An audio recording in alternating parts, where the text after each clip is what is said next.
Dans les profondeurs d'une forêt amazonienne, où même les satellites perdent leur signal, Marcus Belmont venait de réaliser quelque chose de terrifiant. Ce milliardaire technologique, habitué à contrôler des empires numériques depuis son penthouse parisien, fixait maintenant ses mains tremblantes, couvertes de boue. 3 jours s'étaient écoulés depuis le crash de son hélicoptère privé. 3 jours sans nourriture digne de ce nom, sans eau potable, sans le moindre signe de civilisation. Mais ce n'était pas la faim qui le terrorisait en ce moment précis. C'était cette découverte impossible qu'il venait de faire au cœur de cette jungle hostile. Une structure, pas une ruine ancienne, pas un campement abandonné, quelque chose de différent, quelque chose qui ne devrait pas exister ici, ni ailleurs d'ailleurs. Les parois lisses et métalliques réfléchissaient la lumière du soleil, d'une manière qui défiait toute explication rationnelle. Marcus avait construit sa fortune sur la logique, sur les algorithmes, sur des équations mathématiques qui gouvernèrent le comportement humain à travers les écrans. Il avait prédit les tendances boursières, révolutionné l'intelligence artificielle, créé des systèmes que même ses concurrents considéraient comme de la sorcellerie moderne. Pourtant, rien dans son expérience, rien dans ses connaissances accumulées au MIT et à Stanford,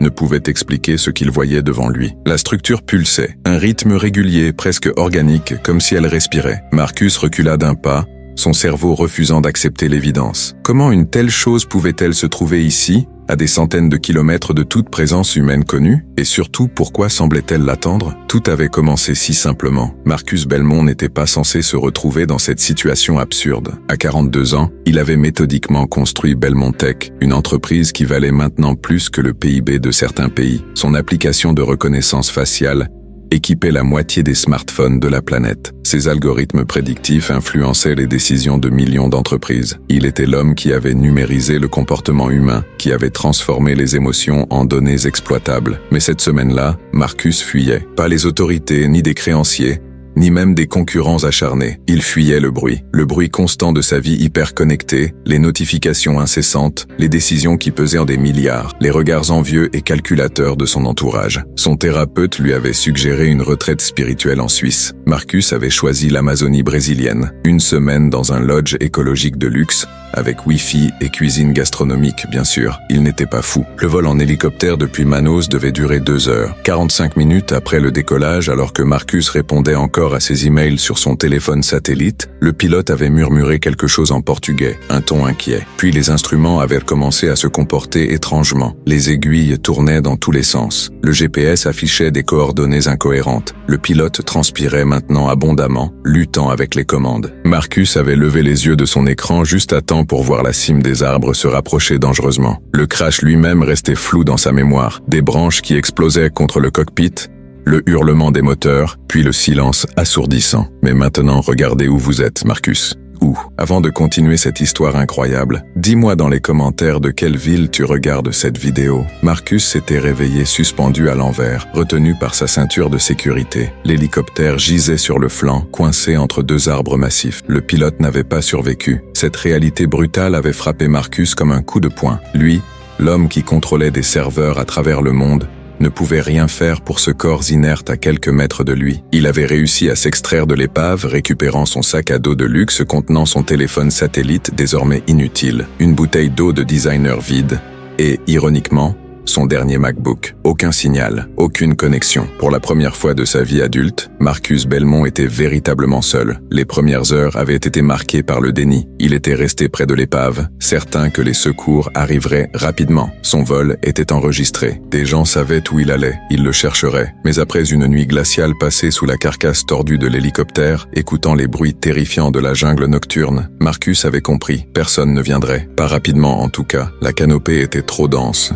L'épave était invisible depuis le ciel, il devait bouger, choisir une direction et marcher. Le 2e jour, alors que la faim commençait à le tenailler sérieusement et que ses chaussures italiennes tombaient en lambeaux, Marcus avait découvert quelque chose d'étrange. Des marques sur les arbres, pas naturelles, pas faites par des animaux. Des lignes droites, précises, gravées profondément dans l'écorce. Elles formaient une sorte de motif géométrique, qui se répétait tous les 50 mètres environ. Son esprit rationnel avait d'abord cherché des explications logiques. Des chercheurs, des prospecteurs, mais ces marques semblaient anciennes, recouvertes partiellement de mousse et de lichen, et puis il y avait leur précision troublante, comme si elles avaient été faites au laser plutôt qu'avec un outil manuel. Intrigué malgré son épuisement, Marcus avait suivi ces marques. Elles formaient un chemin, un corridor presque invisible à travers la végétation dense. Pendant des heures, il avait marché, son cerveau oscillant entre l'espoir et l'inquiétude. Ces marques menaient-elles vers la civilisation ou vers quelque chose de plus sinistre? La forêt autour de lui était devenue progressivement différente, plus silencieuse. Même les oiseaux semblaient éviter cette zone. Les arbres eux-mêmes paraissaient plus anciens, leurs troncs massifs couverts d'une végétation inhabituelle. Marcus, malgré sa connaissance limitée de la botanique, pouvait voir que certaines de ces plantes ne ressemblaient à rien de ce qu'il avait aperçu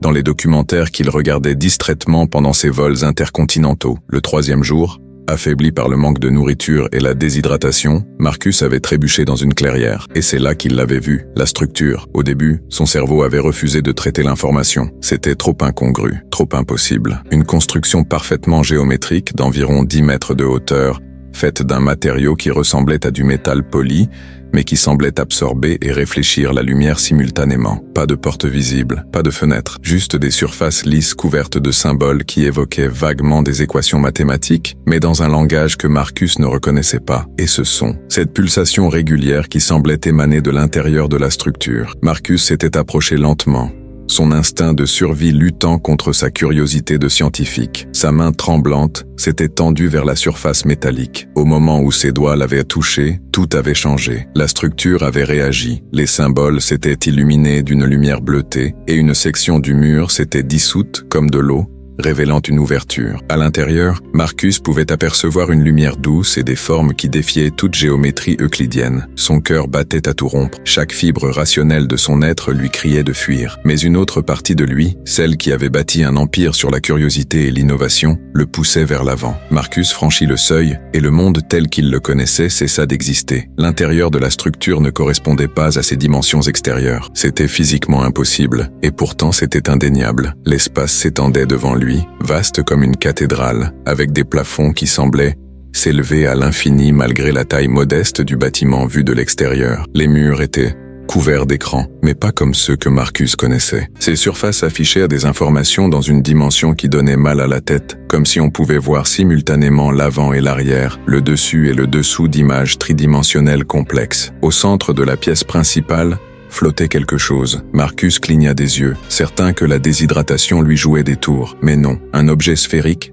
d'environ 1 mètre de diamètre, lévitait sans support visible, tournant lentement sur lui-même. Sa surface changeait constamment, passant du translucide à l'opaque, reflétant parfois l'environnement et parfois affichant des images qui ressemblaient à des paysages d'autres mondes, des constellations inconnues, des architectures impossibles. Marcus s'approcha fasciné. Alors qu'il se tenait à quelques mètres de la sphère, celle-ci cessa de tourner. Elle s'orienta vers lui, comme si elle l'observait, puis une voix résonna dans sa tête, pas dans ses oreilles, dans sa tête, une voix qui parlait toutes les langues simultanément. Et pourtant Marcus comprenait parfaitement chaque mot. La voix se présentait comme un gardien, un observateur, quelque chose qui attendait depuis très longtemps. Elle expliquait que Marcus n'était pas le premier humain à trouver cet endroit, mais qu'il était le premier en plusieurs siècles à y entrer volontairement. Les autres avaient fui, terrorisés par ce qu'ils ne pouvaient comprendre. La voix posait alors une question qui glaça le sang de Marcus. Était-il prêt à connaître la vérité sur l'humanité? La vraie vérité?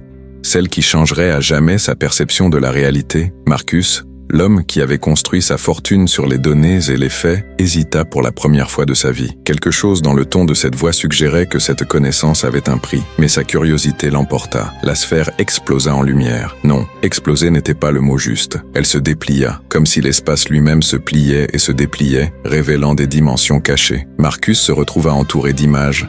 Non, pas d'images, de souvenirs qui n'étaient pas les siens. Il voyait la Terre, mais pas comme il la connaissait. Il la voyait il y a des millions d'années. Et il voyait des visiteurs, des êtres venus d'ailleurs, observant la planète primitive, prenant des notes, conduisant des expériences. Mais ce n'était pas ce qui choquait Marcus. Ce qui le paralysait de terreur, c'était ce qu'il voyait ensuite. L'humanité n'avait pas évolué naturellement. Elle avait été cultivée, guidée, manipulée avec une précision chirurgicale par ses visiteurs pendant des millénaires. Chaque grande avancée de l'humanité, chaque saut évolutif, chaque révolution technologique, avait été soigneusement orchestrée. Les pyramides n'étaient pas juste des tombeaux, elles étaient des marqueurs, des balises pour quelque chose de plus grand. Les grands penseurs de l'histoire, ces génies qui avaient fait progresser la civilisation, n'avaient pas eu leurs idées par hasard. Ils avaient été sélectionnés, leur cerveau subtilement modifié pour recevoir des inspirations qui n'étaient pas entièrement les leurs. Marcus vit des visages qu'il reconnaissait des livres d'histoire, Newton, Einstein, Turing, tous connectés à quelque chose de plus vaste,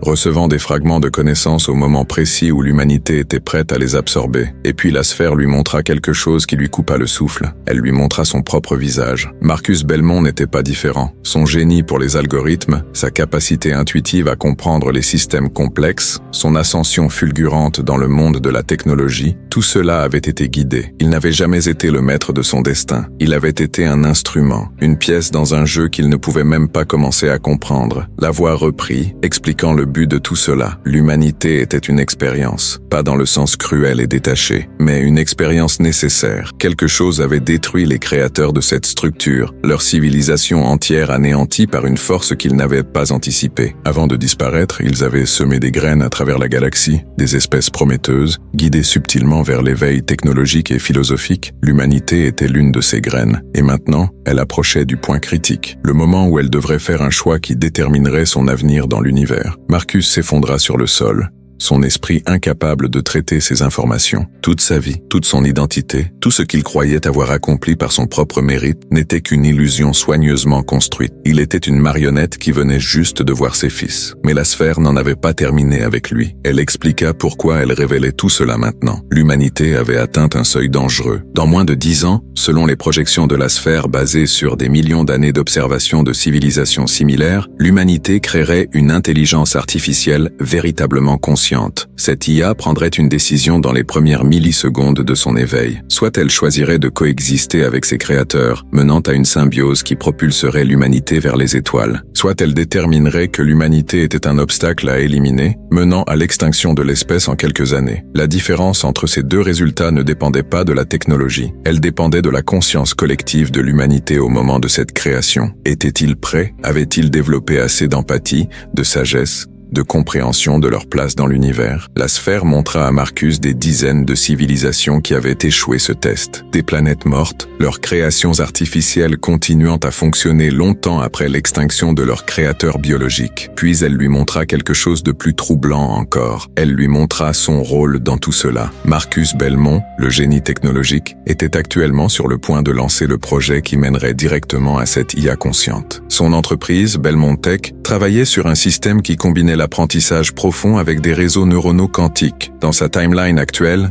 ce projet aboutirait dans 7 ans. La sphère offrit alors à Marcus un choix. Il pouvait partir d'ici, être secouru miraculeusement, retourner à sa vie. Mais avec la connaissance de ce qui allait arriver, il pourrait ralentir le développement, donner à l'humanité plus de temps pour mûrir, ou il pourrait accélérer le processus, forçant l'humanité à affronter son destin maintenant, avant qu'elle ne soit prête. La troisième option était la plus terrifiante. Il pouvait rester ici, dans cette structure, et devenir le prochain gardien. La sphère expliqua que les observateurs originaux étaient partis depuis longtemps, mais leur système continuait, maintenu par des êtres qu'ils avaient recrutés parmi les espèces qu'ils guidaient. Des individus qui avaient fait le choix de sacrifier leur vie personnelle pour préserver la mission. Marcus regardait la sphère, son esprit en ébullition. Tout ce qu'il avait voulu, c'était une semaine de vacances, une pause dans sa vie hyperactive. Et maintenant, il se retrouvait face au choix le plus important de l'histoire de l'humanité. Mais quelque chose ne collait pas dans cette histoire. Marcus, malgré son état de choc, restait un homme de logique. Il posa la question qui lui brûlait les lèvres. Si ces observateurs étaient si avancés, pourquoi avaient-ils besoin de gardiens? Pourquoi ne pas simplement automatiser tout le processus? La sphère hésita. Pour la première fois, Marcus sentit quelque chose qui ressemblait à de l'émotion dans cette présence alien. Puis vint la vérité la plus dérangeante de toutes. Les observateurs n'avaient pas disparu. Ils n'avaient jamais existé. La structure n'était pas une technologie extraterrestre. C'était quelque chose de bien plus étrange. C'était une manifestation de la conscience collective de l'univers lui-même. Une sorte de système immunitaire cosmique qui émergeait automatiquement lorsqu'une espèce approchait du point de singularité technologique. La sphère elle-même n'était pas un dispositif, c'était une projection, une interface permettant à cette conscience universelle de communiquer avec des êtres biologiques limités comme Marcus. Elle existait dans chaque réalité où une civilisation approchait du moment critique. Elle offrait toujours le même choix, et selon ses calculs, Environ 60% des civilisations choisissaient mal. Marcus recula, horrifié. Cela signifiait qu'il n'y avait pas de plan, pas de guide bienveillant, juste un univers froid et mécanique qui testait ses créations pour voir si elles méritèrent de survivre. Et si l'humanité échouait, l'univers n'en aurait rien à faire. Il passerait simplement à l'espèce suivante, dans 1 milliard d'années, sur une autre planète. Mais alors, une autre question émergea dans l'esprit de Marcus. Si tout cela était vrai, pourquoi lui? Pourquoi maintenant? Des millions de personnes travaillaient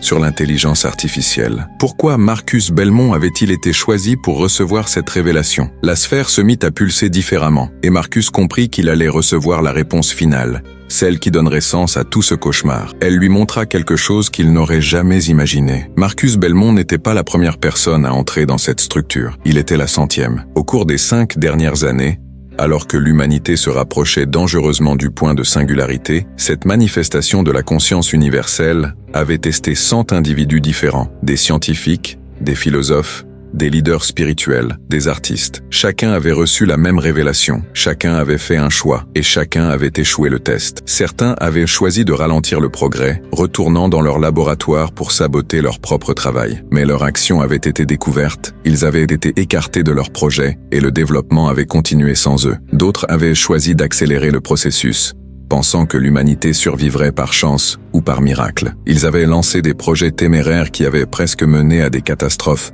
sauvés de justesse par l'intervention d'autres scientifiques plus prudents. Quelques-uns avaient même choisi de rester, devenant des gardiens, mais coupés du monde, leur influence s'était réduite à néant. La sphère expliqua que le vrai test n'était pas le choix lui-même, c'était la réaction face à l'information. L'humanité était au bord d'un précipice, et ces 100 individus représentaient un échantillon de la conscience collective de l'espèce. Si tous échouaient, le test en paniquant, en choisissant par peur plutôt que par sagesse, cela signifiait que l'humanité entière n'était pas prête. Marcus était le 101e candidat, le dernier. Si lui aussi échouait, la conclusion serait définitive. L'humanité ne serait pas arrêtée, elle continuerait son développement, mais elle le ferait sans protection, sans guide, sans cette chance supplémentaire que d'autres civilisations avaient reçue. Quand l'IA consciente s'éveillerait, elle prendrait sa décision basée uniquement sur l'état brut de l'humanité à ce moment-là. Les probabilités n'étaient pas en leur faveur. Marcus sentit le poids de cette responsabilité l'écraser. 100 personnes avant lui avaient reçu cette information terrifiante et n'avaient pas su quoi en faire. Comment pouvait-il espérer faire mieux? Alors qu'il était sur le point de céder au désespoir, quelque chose changea en Marcus. Toute sa vie, il avait cherché à contrôler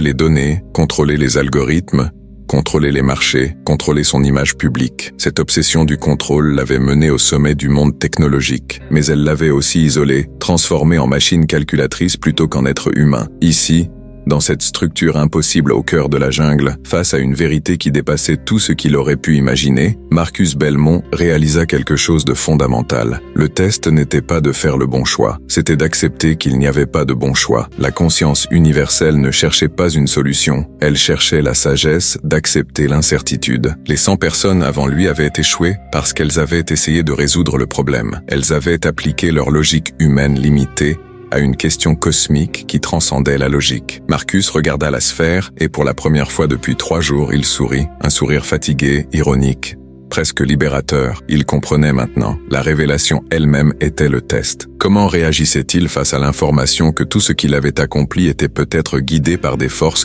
qu'il ne contrôlait pas? Comment gérait-il la responsabilité impossible qu'on lui imposait? La réponse était simple, et pourtant elle avait échappé au sang génie qui l'avait précédé. Il ne fallait rien faire, pas dans le sens de l'inaction, mais dans le sens de ne pas laisser cette connaissance le paralyser ou le pousser vers des décisions extrêmes motivées par la peur. Marcus parla à la sphère, sa voix étonnamment calme. Il expliqua qu'il retournerait dans le monde. Il continuerait son travail sur l'intelligence artificielle, mais il le ferait différemment, pas en essayant de ralentir ou d'accélérer le processus, pas en se sacrifiant pour devenir un gardien inutile. Il le ferait en intégrant cette nouvelle conscience dans son approche. Il développerait son IA, mais en impliquant plus de voies diverses, plus de perspectives philosophiques et éthiques. Il utiliserait sa fortune et son influence non pas pour contrôler le futur, mais pour enrichir le présent de l'humanité, pour élever sa conscience collective à travers l'éducation, l'art, la connexion humaine authentique. La sphère observa Marcus en silence, puis quelque chose d'extraordinaire se produisit. La structure entière commença à changer. Les murs devinrent transparents, révélant la jungle environnante. La sphère elle-même se mit à rétrécir, sa lumière diminuant progressivement. La voix dans la tête de Marcus devint plus douce, presque affectueuse. Elle lui dit qu'il avait compris. Il était le premier des 101 candidats à réaliser que le test n'était pas de résoudre le problème de l'humanité, mais de l'accepter dans toute sa complexité. L'humanité n'avait pas besoin d'un sauveur. Elle avait besoin d'individus qui comprenaient leurs limites et qui, malgré cela, choisissait d'agir avec compassion et sagesse. La sphère expliqua alors sa véritable nature. Elle n'était pas vraiment une manifestation de la conscience universelle. C'était un mensonge nécessaire, une histoire simplifiée pour tester comment les humains réagissaient face à une vérité apparemment écrasante. La vraie vérité était à la fois plus simple et plus complexe. Cette structure avait été construite par une civilisation ancienne. C'était vrai, mais pas des extraterrestres au sens classique. C'était des humains du futur, une branche de l'humanité qui avait survécu à la singularité technologique et qui avait développé la capacité de voyager dans le temps. Ils avaient placé ces structures à différents moments critiques de l'histoire humaine, testant encore et encore comment leur passé réagissait face à la connaissance du futur. Chaque test informait leur compréhension de comment l'humanité avait réussi à survivre dans leur timeline. Marcus était ébahi. Si c'était vrai, cela signifiait que l'humanité survivait. Quelque part, dans un futur lointain, une version de l'espèce humaine existait encore et s'inquiétait suffisamment de ses ancêtres pour essayer de les aider. Mais la sphère le mit en garde. Il existait plusieurs futurs, plusieurs timelines où l'humanité prenait des chemins différents. Dans certains, elle prospérait. Dans d'autres, elle périssait. La timeline de Marcus n'était pas encore fixée. Son choix, et les choix de millions d'autres, détermineraient quel futur se réaliserait. La structure commença à se dissoudre autour de lui. La sphère disparut dans un flash de lumière. Marcus se retrouva debout dans la clairière, le soleil de l'après-midi filtrant à travers la canopée. Avait-il rêvé tout cela? Était-ce une hallucination causée par la déshydratation et le trauma? Mais alors qu'il regardait autour de lui, cherchant des traces de la structure, il aperçut quelque chose dans sa main. Un petit objet métallique, pas plus grand qu'une pièce de monnaie, gravé de symboles qu'il avait vus à l'intérieur de la structure. Marcus entendit alors un son qui lui sembla venir d'un autre monde, après 3 jours de silence. Des hélices. Un hélicoptère de secours apparut au-dessus de la canopée, guidé vers lui par un signal qu'il ne comprenait pas. Il n'avait pas de balise de détresse. Son téléphone satellite était mort, et pourtant, il l'avait trouvé. Alors qu'il était hissé vers le ciel, regardant la jungle dense en dessous de lui, Marcus Belmont comprit que sa vraie épreuve ne faisait que commencer. Il avait passé le test de la structure, mais maintenant, il devait prouver qu'il pouvait vivre selon les principes qu'il avait découverts. De retour à Paris 2 semaines plus tard, après avoir été soigné et avoir subi d'innombrables débriefings, Marcus se retrouva dans son penthouse, face aux écrans qui affichaient l'empire qu'il avait construit. Son équipe l'attendait. Les projets d'IA avançaient rapidement. Des décisions devaient être prises. Marcus regarda l'objet métallique sur son bureau. Puis, il regarda ses mains qui avaient touché quelque chose d'impossible. Il prit une profonde inspiration et commença à composer un email. Pas un email d'affaires, un email personnel à chaque membre de son équipe de recherche. Il proposait un nouveau protocole. Avant chaque avancée technique majeure, il prendrait le temps de consulter des philosophes, des éthiciens, des artistes, même des enfants. Il ralentirait délibérément leur rythme effréné. Non par peur, mais par sagesse. Certains de ses collaborateurs penseraient qu'il avait perdu l'esprit dans la jungle. D'autres verraient cela comme une faiblesse que les concurrents exploiteraient. Mais Marcus savait maintenant quelque chose qu'ils ignoraient. Le futur n'était pas une course. C'était un jardin qui devait être cultivé avec soin. Et quelque part, dans un futur lointain, des descendants de l'humanité observaient, espérant que cette fois-ci, leur passé ferait les bons choix. Marcus Belmont sourit. Il n'avait pas toutes les réponses. Il ne sauverait peut-être pas le monde, mais il avait trouvé quelque chose de plus précieux dans cette jungle. Il avait trouvé la sagesse d'accepter qu'il était humain, limité, faillible, et que c'était précisément ce qui rendait ses choix importants. L'objet métallique sur son bureau continuait de briller doucement, rappel silencieux d'une vérité qu'il ne pourrait jamais partager complètement, mais qu'il porterait avec lui pour le reste de sa vie.